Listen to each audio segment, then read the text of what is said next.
ტროას ცხენი, იგივე დანაელთა საჩუქარი. დღევანდელი ფრაზა. მაშასე ჰექტორი მკვდარია, ტროას აღარ ყავს მხედართ მთავარი, ბურჯი გამოეცალა, მიუხედავად ამისა, ბერძნები ვერ ახერხებენ ტროას ძალის გამოყენებით აღებას. აგერ უკვე 10 წელია ქალაქი ალყაში ყავთ, აქვთ რა თქმა უნდა პატარ-პატარა გამარჯვებები, მაგრამ მთავარი, რის გამოც ჩამოსულები არიან, ქალაქი ასაღებია და მშვენიერი ელენე დასაბრუნებელი. Რაღაც უნდა მოიფიქრონ და ბევრი იფიქრეს თუ ცოტა იფიქრეს ოდისევსმა, როგორც ერთ-ერთმა გონიერმა და ჭკვიანმა, ცოტა ცბიერმა ადამიანმაც, მეომარმაც ასეთი რამ მოიფიქრა. ააგეს თუ ალბათ უფრო შეჭედეს ხის მორებისგან და ფიცრებისგან უზარმაზარი ცხენის ფორმის კონსტრუქცია. ეს არ უნდა ყოფილიყო იოლი საქმე, საკმაოდ შრომატევადი და რთული საქმე იქნებოდა, რა თქმა უნდა, დროც დასჭირდებოდა ამას. მოკლედ ესე ააგეს ეს ცხენის ფორმის კონსტრუქცია, ანუ ხის ცხენი, რომლის მუცელშიც ჩასხდნენ მეომრები, ბერძენი მეომრები, იარაღასხმული, რა თქმა უნდა. და ეს ხის კონსტრუქცია, ხის ცხენი მიაგორეს ბერძნებმა ქალაქის გალავანთან, მთავარ კარიბჭესთან და ცხენთან ერთად დატოვეს ვინმე სინონი, ამბის მიმტანად, ანუ თვითონ გაითამაშეს, ვითომ დამარცხებას შეეგუენ, დატოვეს აშალეს ბანაკი, კარვები და ჩასხდნენ თავის ხომალდებში და დაბრუნდნენ სამშობლოში. ეს ყველაფერი, რა თქმა უნდა, გაითამაშეს. სინამდვილეში ისინი ზღვაში შორი ახლოს მიიმალნენ და დაელოდნენ ნიშანს და დროს.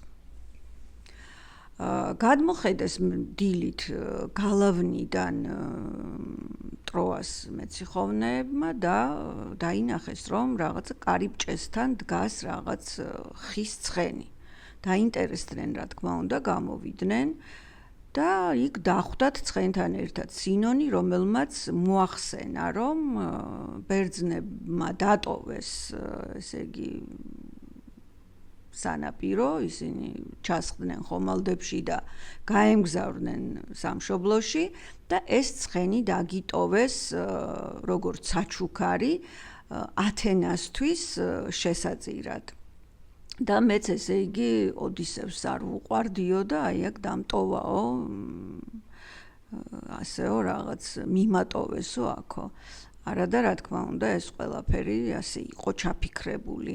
და ჯერ ეს ერთიო გაუკვირდათ ამათ ახლა რანაირად წავიდნენ ასე უცეფო და ეს სინონმა დაარწმუნა, რომ ეს არის რა თქმა უნდა საჩუქარი და აუცილებლად უნდა შეიყვანოთ ქალაქში, მიიღოთ ეს საჩუქარი. ის ხელშეუხებელია, მისი ხელყოფა არ შეიძლება და დაზიანება, წინააღმდეგ შემთხვევაში თქვენ ღმერთების რისხვა დაგატყდებათო. ცხენის ეპიზოდი, ეს მითი გამოყენებული, აღწერილი აქვს ასევე ჰომეროსის გარდა, ასევე ვერგილიუსაც თავის ენეიდაში. და ენეიდაში, როცა უკვე უნდა შეიყვანონ ცხენი ქალაქში, ჭოჭმანობს მოსახლეობა, რაქნან შეიყვანონ, არ შეიყვანონ, აქ კასანდრა გამოენთება თავისი წინასწარმეტყველებით და მოუწოდებს ხალხს, რომ არავითარ შემთხვევაში არ შეიძლება ცხენის ქალაქში შეყვანა, ეს დაღუპვის ტოლფასია. ну, რა თქმა უნდა, ჩვენ ვიცით ხო, რომ კასანდრას წინასწარმეტყველებას არავინ არ უსმენს, არავინ არ იჯერებს, ამიტომ ესეც უყურადღებოდ დარჩება. და გარდა კასანდრასი, აგერ მეორე წინასწარმეტყველი ლაოკოონიც ასევე გამოდის ცხენის ქალაქში შეყვანის წინააღმდეგ და კასანდრასგან განსხვავებით ის შუბსაც კი ესვრის ამ ხის ცხენს და როდესაც შუბი მოხვდება ამ ფიცრებს თუ ხეებს, იქიდან რაღაც შიგნიდან ყრუ ზრიალის ხმა გამოიცემა. და რადგან სინონმა გააფრთხილა, რომ ეს ცხენი არის ხელშეუხებელი და მისი ხელყოფა არ შეიძლება დაისჯებით, აი ამ შუბის სროლას რა მოყვა ზღვიდან ორი უზარმაზარი გველი ამოდის, რომელიც შემოეხვევა ლაოკოონის ვაჟებს და ახრჩობენ მათ. ამ სცენის დანახვისას შეშინებული ლაოკოონი გაიქცევა შვილებისკენ, ვითომ დასახმარებლად, საშველად, მაგრამ მასაც დაეხვევიან ეს გველები და ესე მამა შვილებს გველები მოახრჩობენ.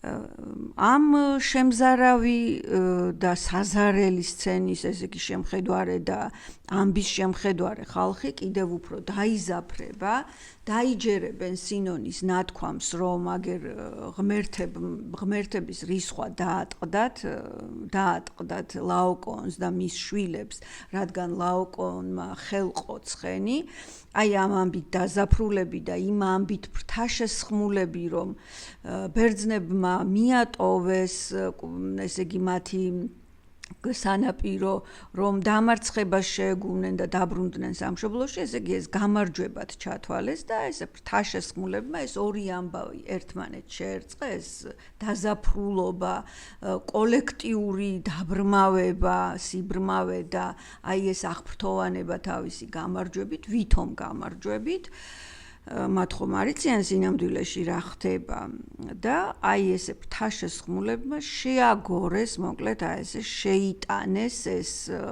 ცხენი, ხის უზარმაზარი ცხენი ქალაქში. და ну რა თქმა უნდა ზარზე იმით, დღესასწაულით აღნიშნეს ეს ამბავი, სიმღერით, ცეკვით, მუსიკით, ღვინის სმით, რა თქმა უნდა და აი ესე ნამთვრალები და დაღლილები გართობით და ცეკვა თამაშით, ასე ვთქვათ, ღამე დაეძინათ ძალიან ღრმა ძილით მიყუჩდნენ და აი სწორედ აი ამ მომენტს ელოდნენ ბერძენი მეომრები, რომლებიც ცხენის მუცელში იყვნენ ჩამსხდარი. როდესაც მთვარე, ესე იგი, უკვე საკმაოდ მაღლა ამოვიდა და დადგა ის მომენტი, რომ ქალაქმა დაიძინა, გაიხსნება ცხენის მუცლიდან სარქველი და იქიდან ბერძენი მეომრები გადმოვლენ ქალაქში. გადმოვლენ, ისინი მივლენ კარიბჭესთან, გააღებენ ამ მთავარ კარიბჭეს, სადაც უკვე უკან მობრუნებული ბერძენთა ლაშქარი ელოდა აი ამ ჭიშკრის გაღებას, კარიბჭის გაღებას და ისინი შევლენ ქალაქში. და ну რა თქმა უნდა შემდეგ ატყდება იქ დაუნდობელი ბრძოლა, ხოცვა ადამიანების, ну მოკლედ ეს დეტალები უკვე ალბათ აღარ არის აუცილებელი რომ აღნიშნო, თქვენ თვითონაც ხვდებით ალბათ რა მოხდებოდა ქალაქში, გაიძარცვა, გადაიწვა, მოკლედ დატვირთეს ბერძნებმა თავისი ხომალდები ალაფით, ტყვეებით, უფრო ძირითადად ლამაზი ქალები მიყავდათ ხოლმე ტყვეებად, დატვირთეს თავისი ღრმა მუცლიანი ხომალდები და დაბრუნდნენ სამშობლოში. ასევე სამშობლოში ბრუნდება ოდისევსიც თავისი ხომალდებით, მაგრამ ჩვენ ვიცით ხო სკილასა და ქარიბდას ვიდეოში მე უკვე გითხარით რომ ეს იყო 10 წლიანი ფათერაკებით და ხიფათით სავსე მოგზაურობა დაწყევლილი იყო იგი პოსეიდონისგან და რა თქმა უნდა ზღვით უნდა დაბრუნებულიყო იგი შინ და ზღვა თუ არ დაგაბრუნებს ხომალდით შინ ახლა ჰაერით ვერ ჩახვალ ხო და აი ასე 10 წელი აცოდვილა და აჯახირა ოდისევსი სანამ შინ დაბრუნდა და ჩვენ ოდისეას ისევ მიუბრუნდებით. რაც შეეხება ჩვენს დღევანდელ ფრაზას. ცხენი, ტროას ცხენი, იგივე დანაელთა საჩუქარი.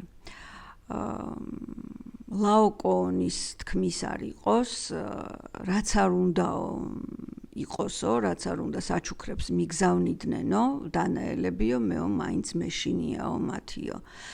აი ეს არის გადატანითი მნიშვნელობით, რა დროს ხმარობთ ამ ფრაზას რაღაც მიმზიდველი ერთი შეხედვით, ლამაზი, კარგი და ვითომ კეთილგანწყობილი ამბავი იქნება ეს, ადამიანი იქნება თუ საგანი იქნება, რაღაც ხაფანგის მსგავსი. რომელიც შემოდის ჩვენს ცხოვრებაში, გვგონია რომ კარგია, მაგრამ თურმე ხაფანგი ყოფილა. სხვათა შორის კიბერუსაფრთხოებაშიც გამოიყენება აი ეს ტერმინი, ტროიანის ვირუსი ქვია ამას, ვითომ სასარგებლო, ვითომ არაფერი, მაგრამ ვირუსია კომპიუტერში შემოგეჭრება და ანადგურებს იქ მონაცემებს და აზიანებს მონაცემებს. აი ესეთი ტერმინით უფრო გასაგები გახდება ალბათ რა ხდება ვირუსი, ხაფანგი, ტროას ცხენი, დანაელთა საჩუქარი, ვითომ კარგი, ვითომ მიმზიდველი ერთი შეხედვით, მაგრამ დამღუპველი, ესე იგი და ხაფანგში რო გაგაბავს და უცბად რომ ისეთ რაღაცას, აი ვირუსი რო დაგმართებს, მონაცემებს წაგიშლის, აი ზუსტად ასეთ დროს ვამბობთ ხოლმე რომ ეს ადამიანი თუ ეს მოვლენა ჩემს ცხოვრებაში როგორც ტროას ცხენი ისე შემოვიდა. დანაელთა საჩუქარი ყოფილა ეს ჩემთვისო. მგონი დღეს აქ ჯობს რომ დავამთავრო, საკმარისად გიამბეთ, გითხარით, თუ უფრო მეტი ინფორმაციის მიღება დაგჭირდებათ, რა თქმა უნდა, შეგიძლიათ დაიხმაროთ ინტერნეტი და დაგემშვიდობებით აქ მომავალ ფრაზამდე.